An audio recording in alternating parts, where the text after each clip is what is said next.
세 달라고 나눠서 좀 보려고 하는데요. 첫째 1절에서 5절까지 이제 백성들의 원망, 그리고 6절에서 13절까지 니에미아의 책망, 그리고 이제 14절에서 마지막까지 이제 니에미아의 보여준 삶이라는 이런 타이틀로 말씀을 좀 보도록 하겠습니다.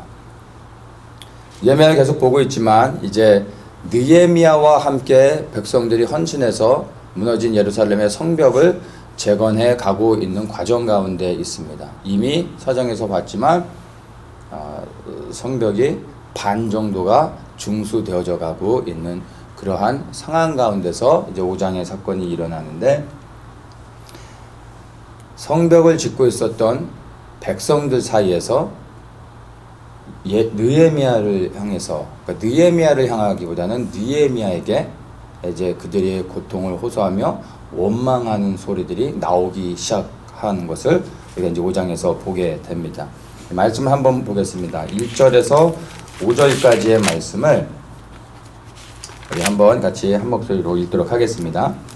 때 백성이 그 아내와 함께 크게 부르짖어 그 형제 유다 사람을 원망하는데, 혹은 말하기를 우리와 우리 자녀가 많으니 곡식을 얻어먹고 살아야 하겠다 하고, 혹은 말하기를 우리의 밭과 포도원과 집이라도 전당 잡히고 이 흉년을 위하여 곡식을 얻자 하고, 혹은 말하기를 우리는 밭과 포도원으로 돈을 빚내어 세금을 바쳤도다. 우리 육체도 우리 형제의 육체와 같고 우리 자녀도 저희 자녀 같거늘 이제 우리 자녀를 종으로 파는도다. 우리 딸 중에 벌써 종된 자가 있으나 우리의 밭과 포도원이 이미 남의 것이 되었으니 속량할 힘이 없도다. 아멘. 자, 이 5절까지 말씀을 읽어보면 백성들이 지금 무엇을 원망하고 있는지를 우리가 알 수 있습니다. 원망의 원인을 좀 설명해 보면, 백성들이 먹을 음식이 없어가지고 빚을 져서 자기가 갖고 있던 집과 땅을 담보로 잡히고 먹을 음식을 얻었습니다. 그런데 그것을 갚을 길이 없어서 집을 빼앗기고 또 땅을 빼앗기게 되는 상황이 된 겁니다. 그리고 세금을 내야 되는데 세금을 낼 돈이 없어서 비싼 이자, 즉 이제 사채를 써서 고리대금으로 비싼 이자를 내면서 돈을 빌려서 세금을 냈는데 이 빚을 갚을 길이 없어서 다시 그들이 저당 잡혔던 여러 가지 그들의 속했던 재산들을 빼앗기게 됩니다. 그리고 급기야 나중에 보면 이들의 자녀들이 이방인들의 종으로 팔려가는 그러한 상황까지 맞이하게 되면서 이 백성들이 이제 원망하는 것들을 우리가 이제 보게 됩니다. 원망의 대상을 보면요, 1절에 분명하게 나와 있습니다. 그 형제 유다 사람이라고 말하고 있습니다. 그 형제 유다 사람. 이 형제 유다 사람이라고 말할 때 보다 더 구체적으로 어떤 사람인지를 보면 7절에 그것이 나와 있습니다. 7절에 이제 느헤미야가 백성들의 원망을 이제 듣고 그들을 이제 모아놓고서 귀인과 민장을 꾸짖는 장면이 나옵니다. 7절에 보면은 이런 말을 듣고 크게 노하여 중심에 계획하고 귀인과 민장을 꾸짖어 이르기를 하면서 이제 말을 하는 것입니다. 그래서 여기서 이 백성들의 원망은 사실은 귀인과 민장입니다. 이것을 오늘날로 해석을 하면은 이제 귀족들 그리고 백성들의 관리들, 즉 어떠한 공적인 위치와 어떤 권한을 가진 사람들이라고 볼 수 있습니다. 그러니까 이 예루살렘의 기득권층이라고 말할 수 있죠. 사실 이들은 그들이 가진 권세 그리고 그들이 가진 위치를 통해서 백성들을 잘 보살피고 도와줘야 되는데 오히려 백성들의 원망을 샀습니다. 그리고 백성들을 힘들게 하고 있는 것을 우리가 이제 보게 되는 것입니다. 이성적으로 얼핏 보면은 조금 이해가 안 될 수도 있어요. 빚을 졌습니다. 그럼 빚을 졌으면 그 빚을 갚아야죠. 갚지 못하면 저당 잡힌 것을 당연히 뺏기게 되는 것입니다. 그럼 법적으로 당연한 것이죠. 돈을 빌렸는데 돈을 못 갚으면 다른 것으로 이제 뭐 차압이 들어올 수도 있잖아요. 옛날 시대도 똑같았던 거예요. 근데 이것을 백성들이 지금 고통스러워하며 원망하고 있는 것입니다. 이 배경들을 좀 우리가 이해해야 되는데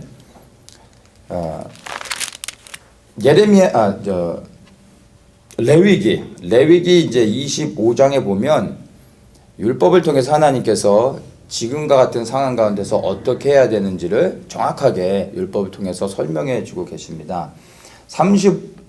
레위기 25장 35절에 보면 이렇게 말합니다. 내 동족이 비난하게 되어 빈손으로 내 곁에 있거든 너는 그를 놓아 객이나 우고하는 자처럼 너와 함께 생활하게 하되 너는 그에게 이식을 취하지 말고 내 하나님을 경외하여 내 형제로 너와 함께 생활하게 할 것인즉 너는 그에게 이식을 위하여 돈을 꾸이지 말고 이익을 위하여 식물을 꾸이지 말라. 가난한 자들이 주변에 이제 있게 되면 그들을 집으로 데려와서 같이 생활하게 해줘라. 그들을 보살펴주라 라고 말하고 있습니다. 그리고 30절에 이식을 위하여 돈을 꾸지 말라는 것은 이제 이자를 받지 말라는 거예요. 그러니까 여기서 이자는 정상적으로 받을 수 있는 합법적인 이자를 말하는 것이 아니라 이제 사채, 불법 고리대금을 말하는 것입니다. 율법에서도 빌려준 것에 대한 이자들을 정상적인 이자는 받을 수 있도록 해줬습니다. 근데 여기서 이 이자라는 것은 하나님이 허락하지 않은 불법적인 사람이 일반적으로 감당할 수 없는 그 이상의 어떤 악한 의도로 받는 그 이자를 말하는 것입니다. 그리고 이익을 위하여 식물을 꾸이지 말라라고 했는데 먹을 것이 없는 사람에게 먹을 것을 주면서 그것으로 개인의 이득을 취하기 위해 사람들에게 다른 것을 요구하지 말라는 것입니다. 율법이 그것을 분명하게 말하고 있습니다. 그리고 또 이렇게 쭉 보면요. 39절에 내 동족이 비난하게 되어 내게 몸이 팔리거든 종이 되는 걸 말하죠. 너는 그를 종으로 부리지 말고 품꾼이나 우고하는 자같이 너와 함께 있게 하여 희년까지 너를 섬기게 하라. 그러니까 살다 보면은 원치 않는 어려움들을 당해서 자기를 종으로 팔 수밖에 없는 사람들이 있었어요. 그때 같은 종족끼리 그 사람을 종으로 사주는 것입니다. 그러나 종이 되어졌지만 유대 백성들 사이에서는 종으로 여기지 말고 집에 온 손님처럼 여기며 그 사람에게 일을 시키되 종처럼 부리고 힘들게 하지 말라는 거예요. 그리고 희년이 되면 또 이제 안식년이 되면 이 사람들을 자유케 보내줘야 되는 것이죠. 그리고 희년이 되면 그 빼앗았던 땅, 그러니까 저당 잡혔던 땅도 반드시 돌려주도록 성경에서는 말하고 있는 것입니다. 그래서 여기에 이 내용들을 쭉 보면 한 가지를 더 보면요. 그 44절에 너의 종은 남녀를 물어나고 너희 사면 이방 중에서 취할지니 남녀 종은 이런 자 중에서 살 것이며 45절에 또 너희 중에 우고한 이방인의 자녀 중에서도 너희가 살 수 있고 그들이 너희 중에서 살아서 너희 땅에서 가정을 이룬 그 중에서도 그리할 수 있을즉 너희의 소유가 될 거다 라고 하는데 여기에서 이제 그 핵심되는 내용이 뭐냐면은 그 이방인들을 종으로 살 수는 있지만 유대 동족들 사이에서 종으로 팔린 사람을 또다시 다른 사람에게 종으로 팔지 말도록 했습니다. 특별히 이방인들에게 파는 것을 하나님이 금하셨습니다. 이스라엘 백성은 하나님의 소유고 이스라엘의 그 땅도 하나님의 것이기 때문에 이스라엘 백성과 땅은 절대 팔지 못하도록 한 것입니다. 근데 지금 이 상황들을 보면은 이들이 종으로 팔린 동족들을 또다시 이방인의 종으로 더 많은 돈을 받고 팔고 있는 것입니다. 그런데 이 백성들의 자녀들까지도 종으로 팔고 있는 것입니다. 이것을 보고 있는 그 부모들이 갚을 능력이 없어 자신들의 자녀가 종으로 팔려가는데도 어떻게 할 방법이 없는 것입니다. 그것을 이제 원망하고 있는 것을 우리가 볼 수 있습니다. 이 레위기의 내용을 가만히 보면요. 하나님께서 돈을 꿔주게도 하고 그리고 종으로 팔리게 하는 것도 다 허락하셨는데 그 근본적인 이유들을 자세히 살펴보면 다른 게 아닙니다. 그런 것을 통해 개인적인 이득을 얻게 하기 위해서 허락하신 것이 아니라 굶어 죽어가는 이스라엘 하나님의 백성들을 보호하고 그들을 지켜주기 위해서 부득불 그러한 절차를 통해서 그들을 종으로 사고 그리고 그들을 보호하고 지켜주며 다시 회복되어져서 그들이 나가서 정상적인 생활을 할 수 있도록 도와주고자 하나님께서 이러한 것들을 허락하셨다라는 것을 우리가 어렵지 않게 발견할 수 있습니다. 그런데 백성들을 그렇게 어려운 가운데 있으면 도와줘야 될 그 위치에 있는 사람들이 오히려 이 백성들의 어려움을 이용해서 그들을 착취하고 그들을 팔며 개인적인 이득을 취하고 있었던 것입니다. 특별히 이 느헤미야의 상황은요, 무너진 성벽이라는 그 재건을 놓고서 백성들이 느헤미야와 함께 연합해서 성벽을 짓고 있는 상황 가운데서 이 백성들의 리더가 되는 사람들이 오히려 성벽을 짓고 있는 하나님의 백성들을 어렵게 억압하며 고통을 주고 있었다라는 것을 우리가 생각해 보아야 합니다. 자, 이들은 하나님의 정하신 그 원래의 순수하신 그 의도에서 벗어나 개인의 이득을 위해서 그렇게 백성들을 고통스럽게 했던 것입니다. 이들이 누구인지를 우리가 알았는데 이들의 그 모습이 어떠한지를 우리에게 한번 보여주는데요. 느헤미야 3장 5절에 보면은 이제 3장에서는 성을 건축했던 모든 백성들의 이름이 다 기록되어져 있습니다. 부분으로 이제 백성들이 각 파트를 맡아서 이제 성벽을 재건했는데 5절에 보면 이렇게 말합니다. 드고아 사람들이 중수하였으나 그 귀족들은 그 주의 역사에 담붙지 아니하였으며 이렇게 말합니다. 그러니까 드고아에 살고 있는 평범한 백성들은 성벽을 재건하는 일에 참여했습니다. 어려운 가운데서도 성벽을 재건하는 일에 참여를 했는데 그 드고아에 살고 있는 귀족들, 가진 자들, 누리고 있는 자들은 성벽 재건에 참여하지 않았다는 것입니다. 이게 바로 백성들의 원망을 산 사람들의 모습인 것입니다. 이 드고아를 보면요, 드고아가 예루살렘보다 조금 밑에 있는데 그 당시에는 전략적인 요충지였어요. 예루살렘을 공격하기 위해서는 드고아를 지나가야 되는데 예루살렘 성을 지키기 위해선 드고아를 이렇게 지나가야 되기 때문에 그것을 요충지로서 의도적으로 이제 거기에 성을 만들고 이 방어를 했던 곳입니다. 그리고 이 드고아는 샘이 났었습니다. 유다 땅에 그 유다 광야 쪽에 샘이 나면 사람들이 모여 삽니다. 물이 나는 곳에. 그리고 성읍을 형성하죠. 귀족들이 살았다는 얘기는 이 드고아라는 성이 작지 않은 사이즈의 그러한 도시였다라는 것을 알 수 있습니다. 그러한 곳이요. 오늘날은요. 여기는 유다의 광야입니다. 아무도 살지 않는 그냥 황폐한 광야가 되었습니다. 거기보다 조금 더 위에 있는 베들레헴은 여전히 사람들이 많이 살고 있어요. 그런데 그 드고아는 아무도 살지 않는 곳이 되어졌습니다. 왜 이렇게 되었는지를 우리가 이 영적인 배경들을 보면 우리가 정말 좀 생각할 수 있는 부분들이 있는 것 같습니다. 자, 우리가 이제 백성들이 원망하는 배경들을 살펴보았습니다. 우리는 이 백성들이 원망했던 배경들을 보면서 이것을 어떠한 관점으로 보아야 될지를 한번 우리가 좀 생각해 보기 원합니다. 물론 백성들의 리더가 잘못을 했습니다. 그런데 그 잘못을 우리는 어떤 관점으로 보아야 할까요? 도덕적인 관점? 아니면 지나치게 어떤 그 이득을 취하려고 했었던 것들, 동정심이 없었던 것들, 동족의 자녀들을 종으로 팔았던 것들, 뭐 이런 윤리적이고 도덕적인 그런 사회적인 범주 안에서 우리가 봐야 됩니까?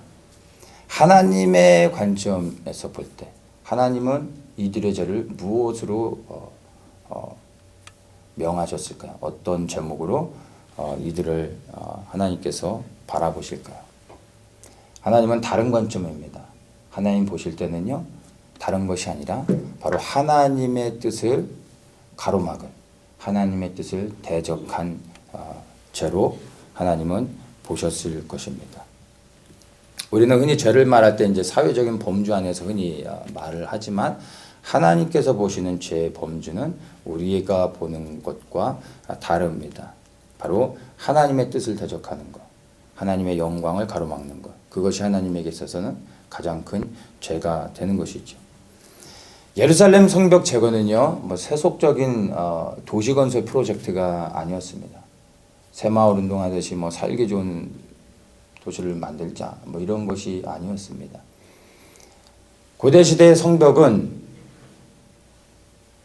그 도시의 상징이고 얼굴이었어요. 성벽이 무너졌다는 것은 그 도시가 수치를 당했다는 것입니다. 예루살렘엔 하나님의 성전이 있습니다. 하나님의 임재를 의미하는 것이죠. 하나님의 임재가 있는, 하나님이 거하시는 예루살렘의 성벽이 무너졌다라는 것은 하나님의 영광이 땅에 떨어졌다는 것입니다. 여호와의 이름이 세상에 수치를 당하고 있는 것입니다. 그래서 느헤미야가 울며 통곡하다 위대한 부르심을 받고 예루살렘에 돌아와 성벽을 재건하고 있었던 거예요. 즉 이 예루살렘의 성벽 재건은 세상적인 일이 아니라 바로 하나님의 영광을 회복하고자 하는 하나님의 계획이었던 것입니다. 그런데 이 백성들의 리더는 하나님의 영광을 회복하고자 하는 느헤미야와 또 헌신된 백성들을 방해하고 오히려 하나님의 뜻을 대적했던 것입니다. 그것이 바로 하나님 보실 때 그 리더들의 죄악된 모습이었습니다. 오늘날 교회 안에요, 안타깝지만 동일한 일들이 일어나고 있지 않은가 우리는 솔직히 돌아볼 수 있어야 합니다. 하나님을 섬겨야 되는 위치에 있는 사람들이 오히려 그 위치에서 하나님을 대적하는 그러한 모습들이 또 그러한 뉴스들을 사실 우리는 불편하지만 듣게 됩니다. 목사나 어떤 사역자들, 직분을 가진 장로나 안수 집사들, 또 그 외 교회의 여러 가지 포지션을 가지고 섬기는 사람들, 사실은 그런 교회 안에 리더라고 말할 수 있는 대상들뿐만 아니라 하나님을 섬기는 모든 교회 안에 속한 하나님의 백성들, 모든 성도들에게 동일하게 사실은 적용되어질 수 있는 그러한 말씀임을 우리가 부인할 수 없습니다. 교회 안에 이런 사람들이 많은데 이러한 사람들이요, 하나님을 섬기는 것 같지만 사실은 자신의 이익을 위해서 자기가 가진 것들을 가지고 교회를 해롭게 하고 하나님을 대적하고 있는 것이 사실 우리 교회 안에 드러나고 있는 연약한 모습들인 것입니다. 우리의 개인의 한번 그 모습들을 한번 살펴봤으면 좋겠습니다. 주변을 보면서 저 사람이 그렇지 않은가, 다른 사람을 볼 것이 아니라 나는 그렇지 않은가, 여기 귀인과 민장들과 같이 나도 모르게 하나님을 섬기는 것이 아니라 하나님을 대적하고 있는 자리에 있지 않은가 생각해 보아야 합니다. 하나님께서 우리에게 주신 것들이 있다면 우리는 그 주신 것을 가지고 더 많은 것을 얻기 위해서 사람들을 괴롭히고 또 그 포지션으로서 속이고 빼앗는 것이 아니라 사실은 우리의 가진 것으로 다른 사람을 돕고 섬길 수 있도록 흘려보내는 것이 하나님이 우리에게 그 무엇인가를, 그것이 재물이 됐든 재능이 됐든 우리에게 주신 이유임을 우리는 이해할 수 있어야 합니다. 이 백성의 리더들이요, 이와 같이 자신의 이득을 위해서 하나님을 대적할 수밖에 없었던 이유가 있습니다. 9절에 보면 이렇게 말합니다. 내가 또 이르기를 너희의 소위가 좋지 못하도다. 우리 대적 이방 사람의 비방을 생각하고 우리 하나님을 경외하며 행할 것이 아니냐, 이렇게 말하는데 여러 번역들 가운데서 킹제임스 흠정역이 이 번역에 대해서 가장 좀 좋게 설명하고 있는 것 같아요. 킹제임스 흠정역으로 제가 한 번 더 읽어드리겠습니다. 내가 또 이르되 너희가 행하는 바가 좋지 못하도다.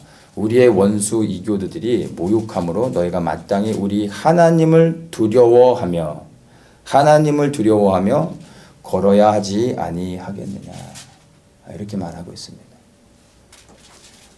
이 백성들의 리더가 겁없이 하나님을 대적할 수 있었던 거는요, 하나님을 경외함이 없었던 것입니다.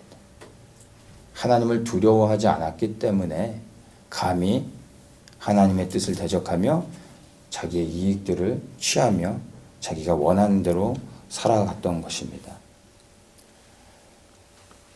너무나 많은 사람들이요, 하나님에 대한 오해들을 갖고 있습니다.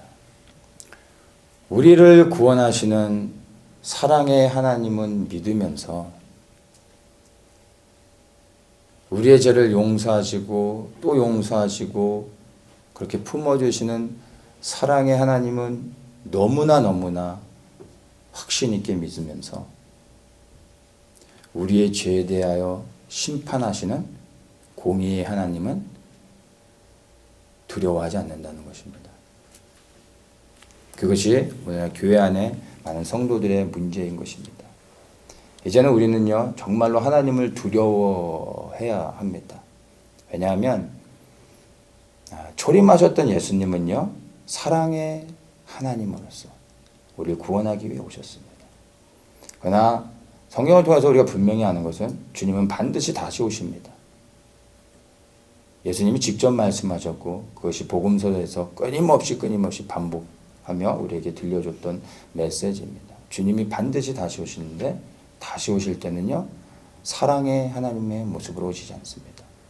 하나님으로부터 심판하는 권세를 가지고 오십니다. 하나님을 대신하여 심판하실 것입니다. 그리고 세상을 통치하게 되실 겁니다.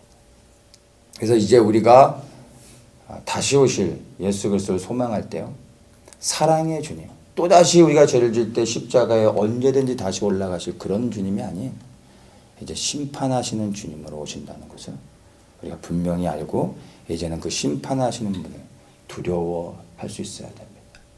정말 그 다시 오실 주님이 심판하신다면 우리의 모든 삶의 순간순간에 행했던 것들을 다 드러내시고 하나님의 기준으로 심판하신다면 우리가 어찌 하나님 앞에 경솔히 행할 수 있겠습니까?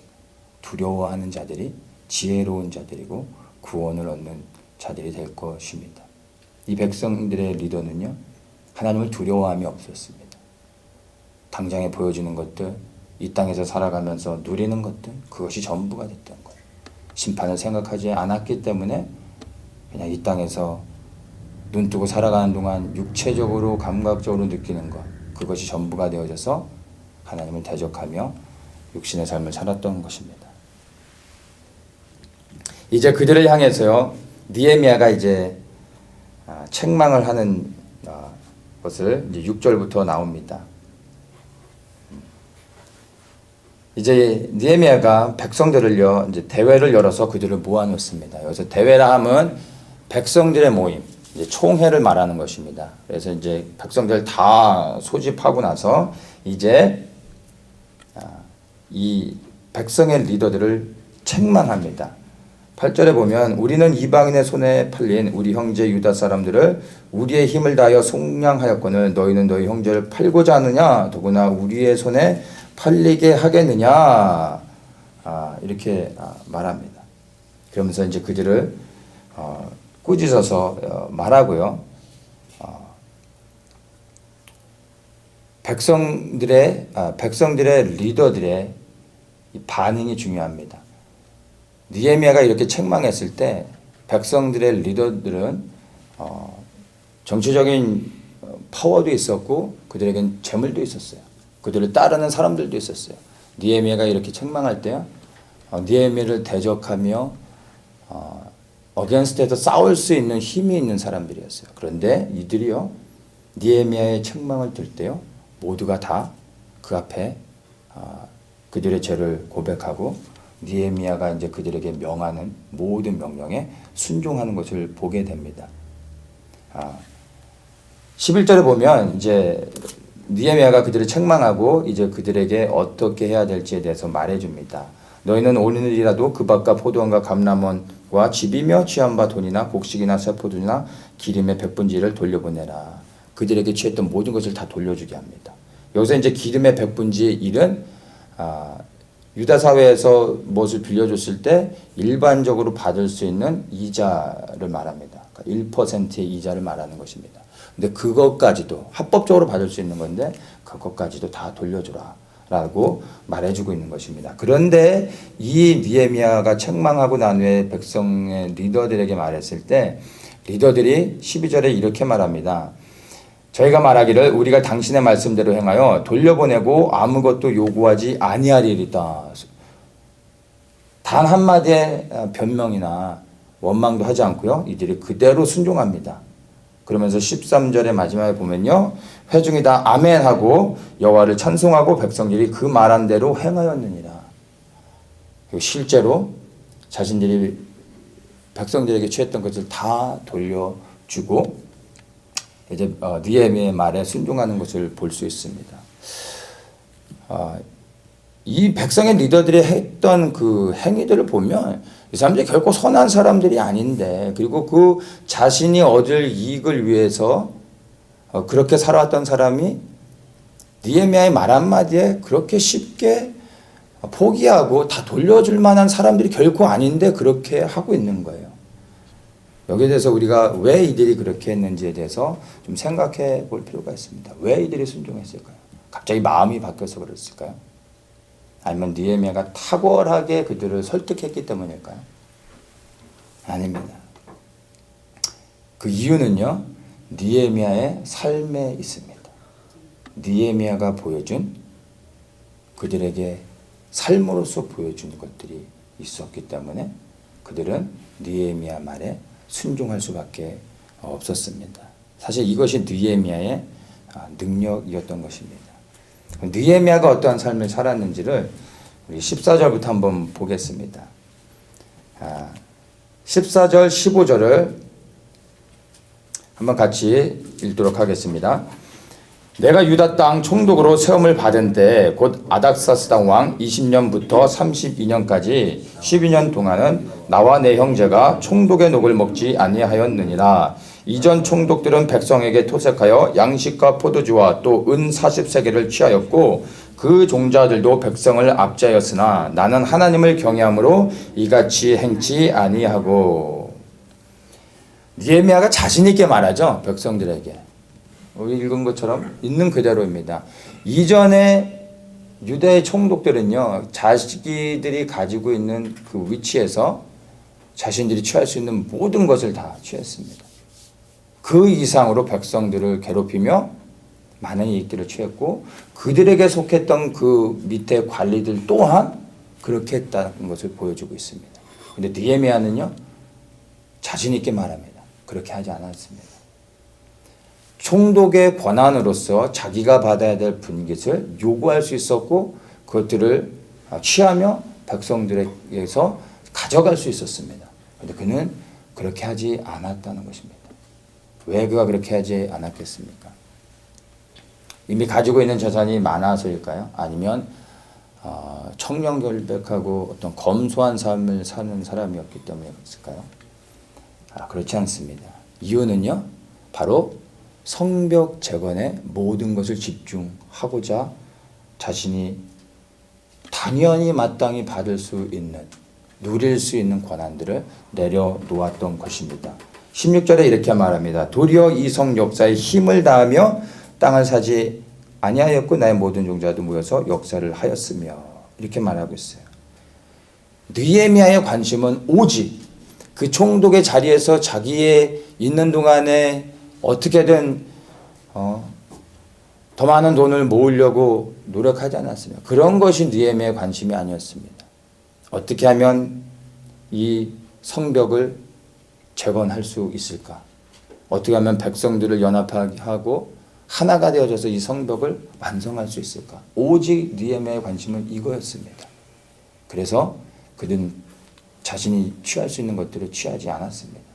만약 자기가 원하는 것들 또 자기가 받을 수 있는 것들을 취하게 되면 이미 어려운 삶을 살고 있는 백성들, 그런데 그 가운데서도 성벽 재건을 위해 헌신하고 있는 사람들이 더 큰 고통을 받게 되는 거예요. 세금을 내는 것도 너무 힘들어서 빚을 내면서 세금을 내고 있는데 자신이 총독으로서 받아야 될 월급들을 챙겨간다면 백성들의 세금은 더 무거워지는 것이죠. 더 고통스러워지는 거예요. 그것을 보았기 때문에 느헤미야는 그런 것들을 원하지 않았습니다. 오직 느헤미야의 관심은요, 더럽혀진 여호와의 이름을 회복하고 예루살렘의 성벽을 재건함으로 하나님의 영광이 다시 온 열방 가운데 드러나는 것을 소망하며 오직 그 목표를 향해서 나아갔기에 자신의 이익을 구하지 않았던 것을 보여주고 있는 것입니다. 느헤미야는 무엇이 바른 삶인지에 대해서 말하지 않았습니다. 그러나 무엇이 바른 삶인지를 그의 삶을 통해 온전히 보여주었습니다. 그래서 이것을 자기를 자랑하는 것이 아니라 있는 그대로 자기가 어떻게 살아왔는지를, 어떻게 행했는지를 말해줄 수 있었던 것입니다. 그렇게 말을 했기 때문에 느헤미야의 삶을 이미 알고 있었던 백성의 각한 리더들은 느헤미야의 그 말에 어느 누구도 반론을 제기하거나 느헤미야에게 대적할 수 없었던 것입니다. 오늘 우리에게요, 느헤미야 같은 사람이 정말로 필요합니다. 또 하나님께서 느헤미야 같은 사람을 교회 안에서 찾고 있을 것이다. 저는 그렇게 믿습니다. 성경의 이론을 해석하고 이렇게 가리키는 그러한 사람보다 성경이 말하고 있는 바를 삶으로 살아가는 사람, 이렇게 살아야 됩니다 라고 말하는 것이 아니라 어떻게 살아야 되는지를 삶으로 보여주고 있는 사람, 바로 이러한 사람들을 하나님이 찾고 계신 것이고, 이런 사람들 하나님이 이 시대에 기뻐하시는 것입니다. 하나님의 영광을 위해 모든 것을 헌신하여 자신이 누릴 수 있는 것들을 내려놓고 그렇게 순종하여 살아가는 그러한 헌신된 리더, 바로 그것이 오늘 이 시대에 회복되어야 되는데 리더의 모습, 즉 느헤미야의 하나님이 기뻐하시는 모습인 것입니다. 성벽 재건은 결코 쉽지 않았습니다. 예루살렘에 돌아왔을 때 그 황폐화된 성벽의 상황을 봤을 때 어느 누구도 그것을 재건하려고 하지 않았습니다. 외부에서는 성벽을 재건하려고 할 때 대적하는 자들이 계속해서 끊임없이 회방하고 느헤미야를 죽이려고 했고 공격하려고 했습니다. 그것만으로도 벅찼었는데 내부에서는 끊임없이 또 여러 가지 사건들이 터지며 문제들이 발생했었습니다. 결코 예루살렘 성벽을 재건하는 것이 쉽지 않았습니다. 그런데 52일 만에 너무나 빠르게 신속하게 그 성벽이 재건되어질 수 있었던 이유는요, 느헤미야의 탁월한 리더십도 있었겠고 좋은 전략도 있었고 그리고 헌신된 백성들도 있었기 때문에 가능했겠죠. 그러나 오늘 우리가 보아야 되는 것은요, 느헤미야가 있었기 때문입니다. 느헤미야 같이 삶으로서 살아내며 그리고 헌신하여서 하나님의 영광을 위해 일어난 한 명의 리더가 있었기 때문에 예루살렘 성벽이 그렇게 재건될 수 있었음을 우리가 발견할 수 있게 되는 것입니다. 한 가지 길선주 목사님의 일화를 소개하면서 말씀을 마무리 짓겠습니다. 길선주 목사님 하면 우리 모든 크리스천들이 너무나 잘 알죠. 장대현 교회, 그 유명한 평양 대부흥을 이끌었던 장대현 교회 목사님으로서 섬기셨습니다. 길선주 목사님이 이제 장대현 교회에서 섬기실 때 주일날 예배를 드리는데 그날 이제 장로님이 예배 늦으신 거예요. 그러니까 늘 늦으신 게 아니라 원래는 늘 일찍 오시는 분인데 부득불 바깥에서 어떤 일이 생겨서 늦을 수밖에 없었어요. 그래서 예배에 늦게 오신 거예요. 그랬더니 길선주 목사님이 그 장로님을 보고 앉지 말라고 그 맨 뒤에 가서 서 있으라고 벌을 줬습니다. 성도들이 다 앉아 있는 거예요. 예배가 끝났어요. 예배가 끝나고 나서 이 장로님이 이제 앞으로 나오셨어요. 장로님 앞에 나오셔서 먼저 성도들에게 용서를 구합니다. 본을 보아야 된 장로가 이렇게 늦게 와서 정말 죄송합니다. 하고 이제 성도들에게 용서를 구하고요. 그 다음에 목사님에게 용서를 구했어요. 목사님에게 좀 편안하게 해드려야 되는데 오히려 목사님께 걱정을 끼쳐드려서 정말 죄송합니다. 저의 불찰입니다. 하고 용서를 구했습니다. 이 장로님이 누군지 아십니까? 우리가 다 아는 일제 식민시대 독립운동을 위해 힘쓰셨던 조만식 선생님이십니다. 그분이 그 시대 이제 길선주 목사님과 함께 교회를 섬기며 정대원교회를 세워갔던 분입니다. 그 조만식 선생님이 벌을 받으면서도 그것을 달갑게 받고 오히려 자신의 잘못한 것을 용서를 구했던 것입니다. 이 조만식 선생님이요 길선주 목사님보다 훨씬 연세가 많아요. 그리고 길선주 목사님이 원산학교를 졸업을 했는데 이 조만식 선생님이 원산학교에서 학생들을 가르칠 때 길선주 목사님이 그분의 제자였어요. 그러니까 연세도 많으시죠. 교회 장로시죠. 거기다가 스승과 제자 관계예요. 그런데 감히 제자가 스승을 벌을 준 거예요. 예배 한 번 늦었다. 그런데 이 조만식 선생님이 그것을 받아들여 본 겁니다. 제가 보면 그 목사님의 그 장로님인 거예요. 길선주 목사님이 감히 어떻게 그렇게 할 수 있었을까요? 기회를 잡고 있다가 한번 기선제압하기 위해 잘 걸렸다고 그렇게 했을까요? 아니죠.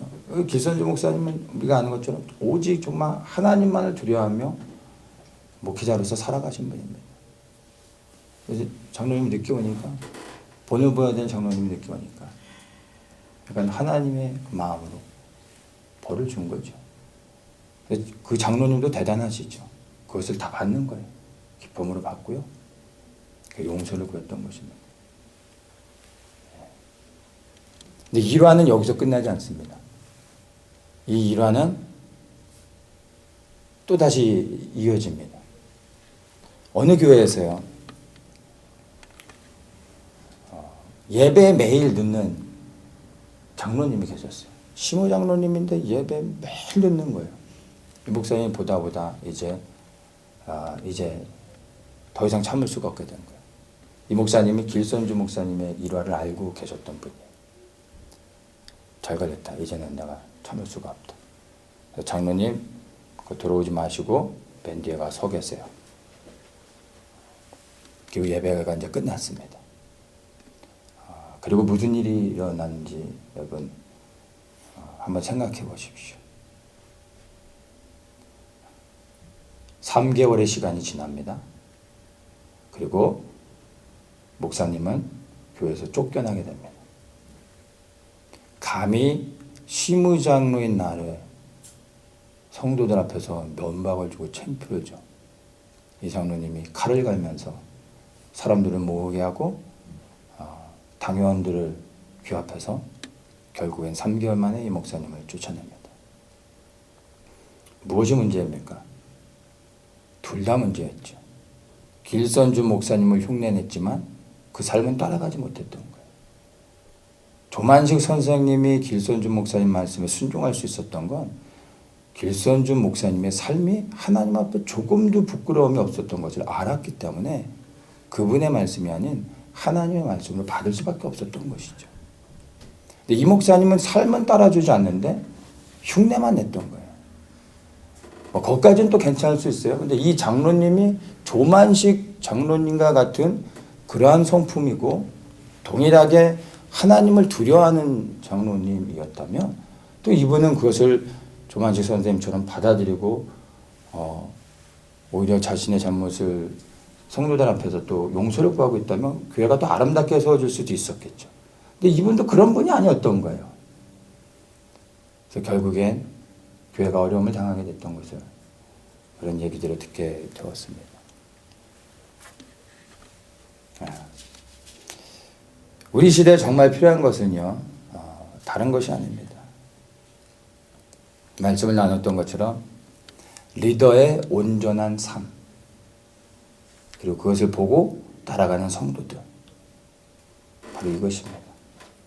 저는 우리 성도님들 앞에 말씀을 드릴 수 있습니다. 제가 느헤미야 같은 삶을 살겠습니다.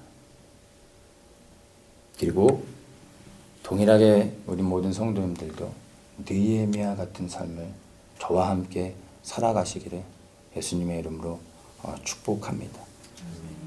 이 땅에 이루어질 하나님의 나라를 위해서, 회복되어져야 될 하나님의 영광을 위해서, 그리고 다시 오실 예수 그리스도의 길을 예비하고 준비하기 위해서 우리가 함께 느헤미야 같이 세워지기를 원합니다.